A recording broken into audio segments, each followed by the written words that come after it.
Ang intense ng mga kaganapan ngayon sa abot kamay na pangarap sapagkat ikakagulat ng sobra ni Doc Carlos kung paano nalaman ni Justin ang sikreto nila ni Zoe. Dito nga ay makakahanap na sila ng katapat dahil sa kukumprontihin ni Justin si Doc Carlos at sasabihin niya na alam niyang siya ang tunay na ama ni Zoe. Samantala dahil nga sa pagkahuli ni Lynette sa pagtawag ni Zoe kay Doc Carlos ay ikwakwento niya ito kila Diyosa at Aling Susan.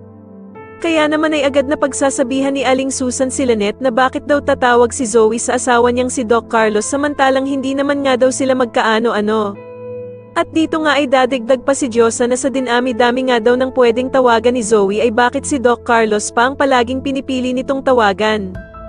Kaya naman ay lalong tataas ang pagdududa ni Lynette sa kanyang asawang si Doc Carlos na meron daw talagang nililihim sila Zoe at Doc Carlos sa kanya. Samantala matapos nga ang ginawang pangbabastos ni Justin sa ina niyang si Giselle sa harap mismo ni Annalyn ay hindi na nga ito makakapagpigil na sundan si Justin sa labas. Dahil nga sa awang-awa itong si Annalyn sa kanyang tita Giselle sa sobrang pag-iiyak nito dahil nga sa ginawang pangbabastos ni Justin sa kanya. Ikakagulat naman ni Justin ang pagsunod sa kanya ni Annalyn at dito nga ay ipapaliwanag sa kanya ni Annalyn kung gaanong pinagsisisihan ni Giselle ang nagawa nito sa kanya. Sa kabilang banda naman habang umiiyak naman si Giselle ay sasabihin niya kay Annalyn ang wish niya na sana nga daw ay makasama at may akap na niya ng tuluyan ang anak niyang si Justin.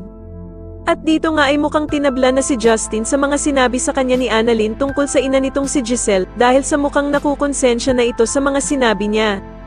Kaya naman ay tatanungin siya ng ama niyang si Eric kung bakit ito umiiyak at kung lumalambot na daw ba ang puso nito sa ina niyang si Giselle. At dito nga ay mapapatungo na lamang si Justin dahil sa talaga namang mahal pa niya ang ina niyang si Giselle.